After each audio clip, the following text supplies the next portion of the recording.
What's up guys, it's Bookin' with Kage. I'm back, and today on this video we're going to do the importance of reading.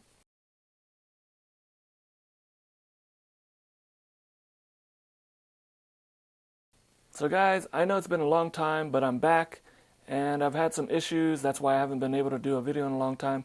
But to make a long story short, got a new camera. It fell in the river when I was out fishing. I got it fixed, but it's still giving me a couple of issues, but I wanted to put out a video. So let's just get right into it. Let's get into the importance of reading. A lot of the websites and YouTube videos that you're going to watch are going to tell you that you need to read in order to write. If you want to write a lot, you got to read a lot. But a lot of them don't tell you why you have to read in order to write well. So while I pat my head and rub my tummy, we're going to go over some of those reasons. So one of the things is that you're going to learn, without even realizing it, a lot of the technical aspects of writing while you're reading.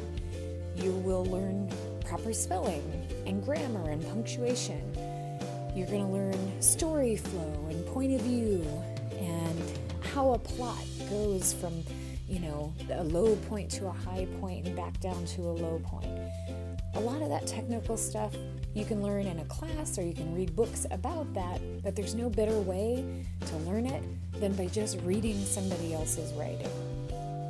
So you can come across a lot of different kinds of books, and I'll stop patting my head and rubbing my tummy, and instead I kind of feel like I want to rub my mustache. I just want to rub my fingers across my mustache for a little while. So there are good books and there are bad books, and there's kind of a mix of both. There can be both in one book. So when you're reading a book, if you can keep a notepad handy and just make some notes about, things like, am I getting lost in the story? Is anything pulling me out of the story? Am I bored? Why am I bored? Do I feel empathy for the characters? Do I understand the characters? Can I envision the setting? Is there any unnecessary side stories that kind of don't need to be in the story? Just kind of keep your eye out for things like that, and then jot them down when you find them. I think I'm just going to rub my hands across my face for a little while now, because I really feel like, I want to get a good sense of how soft and delicate my face is. So, for instance, take this book. This book is a good book in a lot of ways, but the things that are pulling me out of the story are, for one thing, it has a really complicated magic system. This is the book that I've been reading for the last 3 months. I'm having such a hard time getting through it.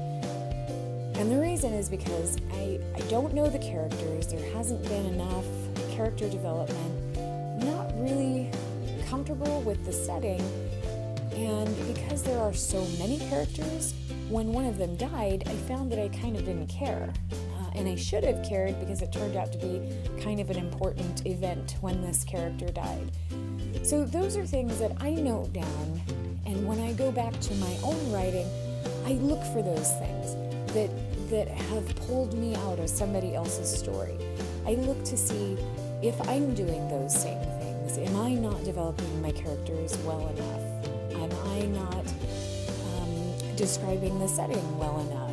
Am I spending too much time rubbing my mustache hairs when I really should be focusing on my writing more? I don't even know why I'm so obsessed with rubbing my fingers across my mustache like this, but it's relaxing.